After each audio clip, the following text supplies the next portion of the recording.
When was the last time you heard anyone talk about Bajaj Auto with the energy the brand used to create? Almost never. And that says everything. There was a time when this name dominated Indian roads. Every street corner had a Bajaj scooter. Every middle-class family aspired to own one. The Chetak was not just transportation, it was independence on two wheels. For decades, Bajaj felt like a guarantee. If you wanted reliability and status, you bought Bajaj. The momentum was real, and the brand rode it all the way to 31% market share. But momentum only lasts if the world around you does not change too quickly. Consumer preferences shifted toward motorcycles and premium scooters. Competition intensified from Hero and Honda, and the market leadership that once made Bajaj so dominant slowly turned into a limitation. The name stayed familiar, but the influence faded. So today's question is simple. How did Bajaj rise this fast? And what pushed it into a slow but undeniable downfall? Bajaj Auto's story began in the aftermath of India's independence, when the nation was determined to build its own industrial foundation. Jamnalal Bajaj, a freedom fighter and close associate of Mahatma Gandhi, established the company with a vision that went beyond profit margins. He wanted to give Indians mobility and self-reliance at a time when the country was finding its economic footing. In 1959, the company made a pivotal move by partnering with Italian manufacturer Piaggio to bring Vespa technology to Indian soil. This was not just a business deal, it was a technology transfer that would transform Indian mobility for generations. The license agreement allowed Bajaj to manufacture Vespa scooters in India, providing the technical foundation for what would eventually become an independent automotive empire. The initial manufacturing facility in Pune was established when India had virtually no automotive ecosystem to speak of. Components had to be imported or manufactured from scratch. Workers had to be trained in precision engineering when such skills were rare in the country. It was manufacturing built from the ground up, with all the challenges that entailed. What made this ambitious project viable was India's licensed Raj economic system. Under this protectionist framework, the government strictly controlled who could manufacture what products.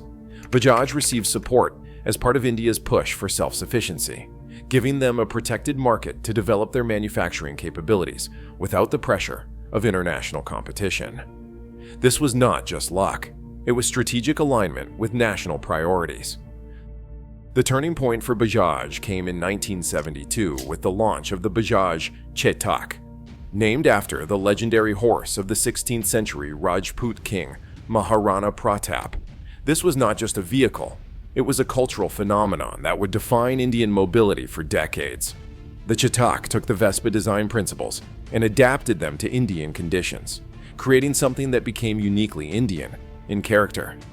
The statistics tell a staggering story of dominance. By the mid-1980s, Bajaj controlled over 70% of India's scooter market. But numbers alone cannot capture what the Chetak meant to Indian families. It became the backbone of middle-class mobility, carrying families of four on a single scooter, serving as the chariot for wedding processions, and functioning as delivery vehicles for small businesses. The scooter was not just transportation, it was a family member. Perhaps the most telling indicator of Bajaj's power in this era was the infamous waiting list. Customers would place an order and wait 2 to 3 years for delivery. People paid premiums just to skip the line, creating a parallel market where Bajaj bookings were traded like valuable commodities. Some families even planned their vehicle purchase years in advance, knowing the wait ahead of them.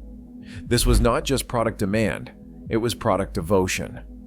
The Chetak became so embedded in Indian culture that it transcended its utilitarian purpose. It represented social mobility in the most literal sense. Owning a Bajaj meant you had arrived in the middle class. It was photographed in family portraits, featured prominently in movies, and became a standard wedding gift from parents to newly married couples. The Hamara Bajaj advertising campaign captured this sentiment perfectly, positioning the scooter as an integral part of Indian identity. While Bajaj was focusing on performance and international expansion, the Indian market was evolving in ways that did not align with the company's strategic direction. Around 2015, clear signals began emerging that consumer preferences were shifting in ways that would prove problematic for Bajaj's positioning. Young Indians, particularly in rural areas and smaller cities, were increasingly prioritizing fuel efficiency and reliability over performance in their motorcycle purchases. The 100 to 125 cubic centimeters commuter segment, which Bajaj had deliberately de-emphasized in favor of higher displacement performance motorcycles, was experiencing the strongest growth. Hero MotoCorp, with its Splendor and HF Deluxe models, was capturing this high-volume segment while Bajaj focused on the more premium categories. Simultaneously, automatic scooters were making a dramatic comeback, particularly in urban areas. Unlike the traditional geared scooters that had been Bajaj's bread and butter, these new automatics offered easy riding for everyone, especially important as women increasingly became two-wheeler purchasers and riders. Honda's Activa was revolutionizing this segment, while Bajaj remained conspicuously absent. As Indian disposable incomes increased in metropolitan areas, a genuine premium motorcycle segment was emerging. But instead of choosing Bajaj's offerings, these affluent buyers were gravitating toward Royal Enfield for its heritage appeal or international brands like Kawasaki and KTM. Perhaps most concerning was the shift in rural markets, which represented over 60% of India's two-wheeler sales. These customers were looking for affordable, reliable transportation with good fuel efficiency and easy maintenance, precisely the attributes that Hero was emphasizing and that Bajaj was increasingly overlooking in pursuit of performance and premium positioning. In 2010, Hero and Honda ended their 26-year joint venture. Hero bought out Honda's stake and became Hero MotoCorp. What could have been a weakness instead became Hero's opportunity to focus on the Indian market without having to balance the global priorities of its former Japanese partner. Hero executed a methodical strategy that directly targeted Bajaj's vulnerabilities. The company doubled down on the commuter motorcycle segment with its Splendor and HF Deluxe models, precisely calibrating them to the needs of rural and semi-urban customers that Bajaj was gradually neglecting. These motorcycles offered exceptional fuel efficiency, reliability, and low maintenance costs. Those attributes resonated strongly with value-conscious Indian buyers. Even more damaging to Bajaj was Hero's aggressive expansion of its dealer network. By 2018, Hero had established over 6,000 touchpoints across India, compared to Bajaj's approximately 3,500. This distribution advantage was particularly pronounced in rural areas, where Hero ensured sales and service facilities were available within a reasonable distance of even remote villages. A farmer in rural Uttar Pradesh or Maharashtra might have to travel 30 to 40 kilometers to find a Bajaj dealer, but only 10 to 15 kilometers for a Hero dealership. Hero complemented this physical presence with aggressive financing partnerships with rural banks and non-banking financial companies. These arrangements made Hero motorcycles more accessible to rural customers through favorable loan terms, lower down payments, and simplified documentation requirements. For many rural families making their first two-wheeler purchase, the combination of Hero's product attributes, nearby dealerships, and accessible financing created an overwhelming value proposition that Bajaj could not match. By 2018, with market share pressure mounting, Bajaj faced a critical strategic decision. The company could either refocus on the domestic mass market to counter Hero and Honda, or double down on international expansion and premium positioning. Under CEO Rajiv Bajaj's leadership, the company chose the latter path decisively. In multiple public statements and investor presentations during this period, Rajiv Bajaj articulated a clear philosophy. Profitable growth would take priority over market share. The company deliberately focused on segments and markets where it could maintain higher margins, rather than engaging in what he characterized as unprofitable volume wars in the domestic commuter segment. This philosophy translated into increased investment in Bajaj's partnership with Austrian motorcycle manufacturer KTM, in which Bajaj had acquired a significant ownership stake. The Chakan manufacturing facility near Pune became a global production hub for certain KTM models, with Bajaj manufacturing motorcycles not just for the Indian market, but for export to Europe, North America, and other premium markets. The international focus expanded beyond manufacturing to include systematic market development. Bajaj increased its presence in Latin America, Africa, and Southeast Asia, with a stated goal of generating 50% of its revenue from international sales. Markets like Nigeria, Colombia, and Indonesia received particular attention as Bajaj positioned itself as a global brand, rather than just an Indian manufacturer. This strategic direction represented a fundamental choice about the company's identity and future. Rather than fighting to maintain mass-market leadership in India, Bajaj was choosing to transform into a more globally oriented, premium-focused company, a dramatic departure from its historical position as India's people's vehicle. The international and premium focus led to significant changes in Bajaj's product portfolio, with several mass-market models being discontinued or de-emphasized in favor of higher-margin products. Resources were directed toward developing and refining models like the Dominar and Pulsar RS series, which offered higher displacement and performance features targeting enthusiast riders rather than commuters. Perhaps most tellingly, Bajaj's approach to the electric vehicle transition, arguably the most important technological shift in the two-wheeler industry, showed signs of hesitation despite early market signals of its importance. While startups like Ather Energy and established competitors like TVS were making significant investments in electric two-wheeler development, Bajaj's entry came relatively late with the Chetak Electric in 2019. The Chetak Electric itself revealed the company's strategic priorities. Rather than developing an affordable mass-market electric scooter, Bajaj positioned the Chetak Electric as a premium product, with a price point significantly higher than competing models. The initial launch was limited to just 2 cities, suggesting a tentative approach to this crucial market transition, rather than the bold leadership that had characterized Bajaj's earlier history. Meanwhile, in the core motorcycle segments that represented the highest volumes in the Indian market, Bajaj's portfolio showed concerning gaps. The company had limited offerings in the 100 to 125 cubic centimeters commuter segment, where Hero was dominant. Even in segments where Bajaj had models, update cycles were slower than competitors, allowing Hero and Honda to offer more modern features at similar price points. This product strategy reflected a deliberate choice. Rather than competing across the full spectrum of the Indian market, Bajaj would focus on segments where it believed it could maintain higher margins and differentiation. It was a stark departure from the company's historical position as a full-line manufacturer, serving all segments of the Indian market.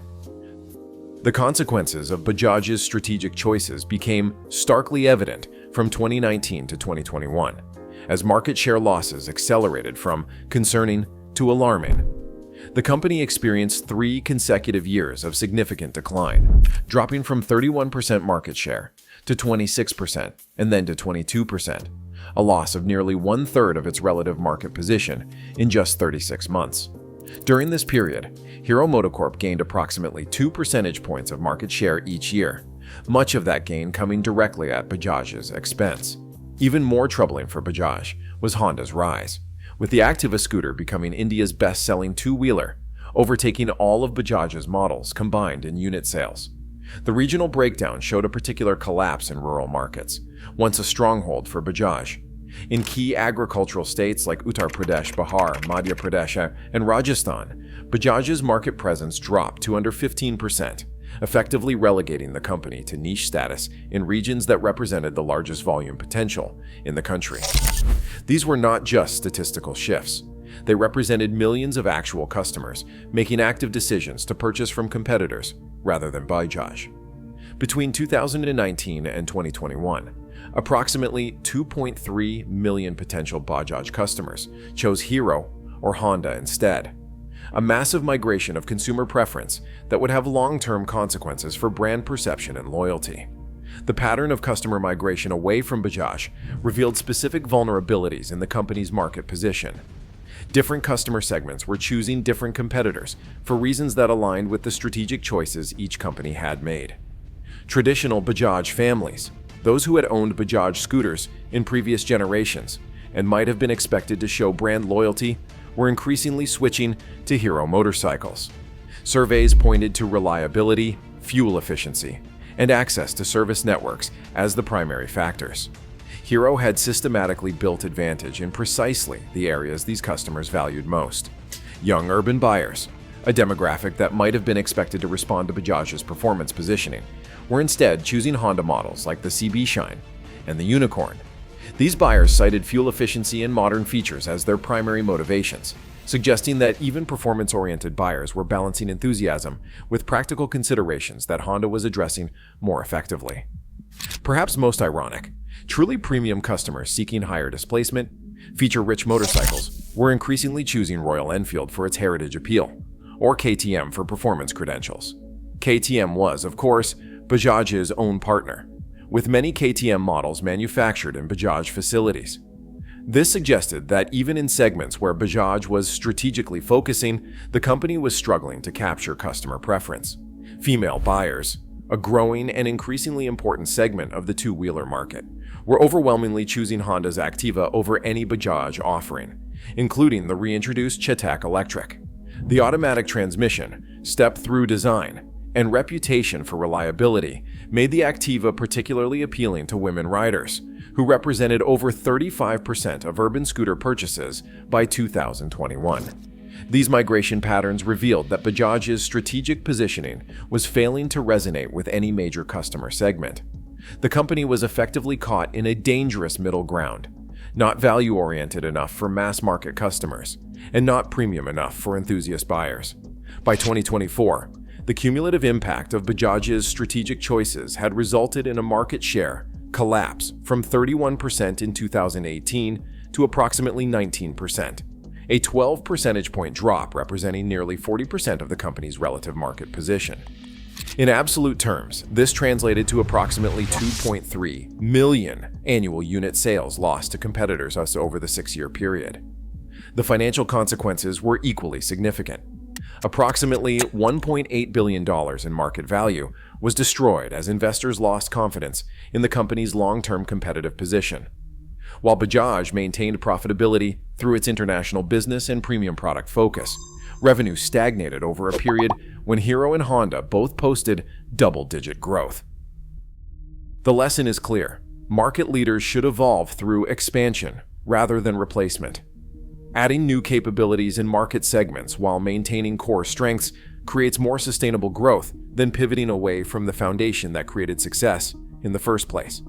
Perhaps Bajaj's most costly error was underestimating the execution capability of its primary competitors.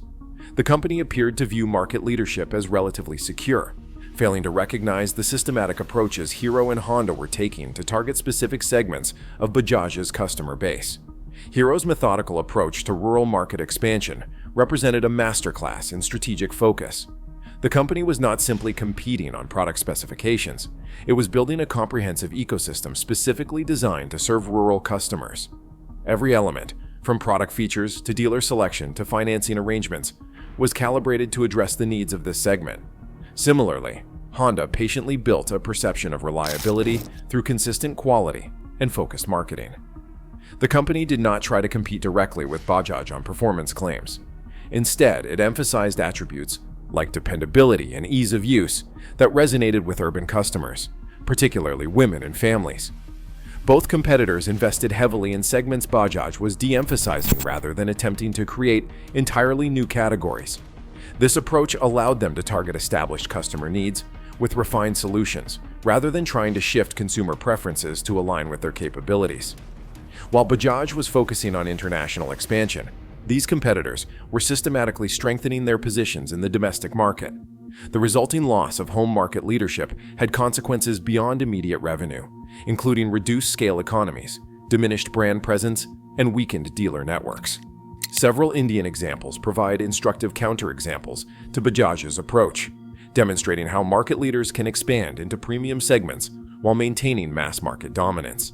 Maruti Suzuki, India's largest car manufacturer, successfully expanded from its base of affordable, reliable small cars into increasingly premium segments. However, it never abandoned its commitment to the mass market. The Alto and Wagon-R continued to receive investment and updates, even as the company introduced more premium models like the Baleno and Tiaz. This approach of addition rather than substitution allowed Maruti to grow market share across segments. Asian Paints followed a similar strategy in the decorative paints market.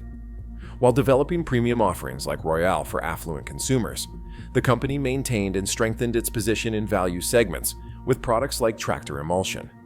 This balanced approach resulted in market leadership across price points rather than concentration in any single segment. Tata Motors demonstrated the power of dual strategies, maintaining commercial vehicle dominance while successfully expanding its passenger car business. The company leveraged scale advantages from its commercial operations to support passenger vehicle development rather than pivoting away from its traditional strength. These companies share a common approach. They grew market share by addition rather than substitution. New capabilities and market segments were added alongside existing strengths rather than replacing them. This approach proved more sustainable and less risky than Bajaj's more dramatic strategic pivot. By 2024, Bajaj's market share had stabilized at approximately 19%, suggesting that the most acute phase of market share erosion had ended. This represented a new equilibrium rather than a recovery, with Bajaj effectively accepting a diminished but sustainable position in the domestic market. Bajaj's international business showed continued success, with strong positions in markets across Africa, Latin America, and Southeast Asia. This global presence provided revenue diversification that partially offset domestic market share losses, allowing Bajaj to maintain overall financial health despite its weakened position in India. The electric vehicle strategy centered around the Chetak Electric continued to show limited traction, capturing less than 5% of India's rapidly growing electric two-wheeler market. This represented a significant missed opportunity, given Bajaj's historical strength in the scooter segment and the potential for electric mobility to reset competitive positions. Leadership transition was becoming an increasingly important consideration. Rajiv Bajaj is approaching an age when succession planning will become necessary. This transition will determine whether the company continues its current strategic direction or recalibrates to address its domestic market challenges more directly. Leadership matters. Bajaj's story offers a compelling case study in the challenges of maintaining market leadership through changing competitive environments. Several broad business lessons emerge from this experience that apply across industries and markets. First, market leadership requires defending your foundation while building new capabilities. Companies that pivot too dramatically away from their core strengths risk undermining the attributes that created their success in the first place. Evolution should come through addition rather than replacement, expanding the business while maintaining historical strengths.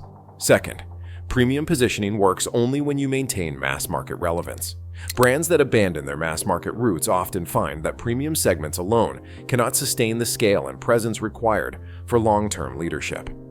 The most successful premium strategies are built on foundations of broad market acceptance rather than narrow focus. Premium matters, but so does scale. Third, competitor analysis must focus on execution capability, not just strategic intent. Understanding what competitors say they will do is less important than recognizing what they are systematically building the capability to accomplish. Hero's methodical rural expansion and Honda's patient reliability positioning represented execution excellence that Bajaj apparently failed to fully appreciate. Finally, home market dominance provides the cash flow and scale for international expansion. Bajaj's focus on international markets, while domestic share eroded, created a potentially unsustainable position. Without the manufacturing scale and brand strength that come from home market leadership, international competitiveness becomes increasingly difficult to maintain. As Bajaj looks to the future, several critical questions will determine whether the company can engineer a comeback or must accept its diminished market position as the new normal. Can Bajaj rebuild mass market relevance without abandoning premium aspirations? This would require significant product portfolio expansion, dealer network investment, and marketing repositioning, essentially adding back capabilities the company deliberately de-emphasized rather than replacing current strengths. Will the electric vehicle transition provide an opportunity for market share recovery? As the two-wheeler market undergoes electrification, competitive positions could be reset. Bajaj has the engineering capability and manufacturing scale to potentially lead this transition, but it would need to approach it with greater commitment and market focus than it has shown to date. How long can international success subsidize domestic market share losses? While Bajaj's international business has provided financial resilience during its domestic market challenges, the sustainability of this model remains uncertain. As domestic manufacturing scale decreases, cost competitiveness for export markets could eventually be compromised. Perhaps most fundamentally, is 19% market share the new normal? Or can Bajaj engineer a significant comeback? Historical examples from other industries suggest that once market leadership is lost, regaining it requires extraordinary effort and investment. Bajaj would need to decide whether such investment is justified by the potential returns, or whether accepting a diminished but profitable position represents the more rational path forward. Bajaj's story teaches us a profound lesson. The greatest threat to market leaders often comes not from dramatic disruption, but from gradual erosion as they pursue what seems like logical evolution. The company's strategic decisions made sense when viewed in isolation, such as premium positioning, international expansion, and a focus on profitability over volume. Yet collectively, these choices allowed competitors to systematically capture their foundation, resulting in market share losses that proved difficult to reverse. What happened to Bajaj could happen to any market leader that takes its position for granted. The path from dominance to decline is not marked by a single catastrophic misstep, but by a series of decisions that seemed reasonable and that gradually surrendered advantage to more focused rivals. But more importantly, you can see their failure from a mile away. When market position comes at the expense of customer satisfaction, when strategic vision trumps market feedback, when international ambition outweighs domestic defense, these are warning signs that should never be ignored. The luxury landscape isn't just changing. It's being rewritten by brands that understand value flows from relevance, not just reputation. Question what brands you trust, why you buy what you buy, and what this shift means for your choices. Do you agree that defending your foundation matters more than chasing new horizons? Comment below and subscribe. The next chapter of this story will change how you see every brand decision.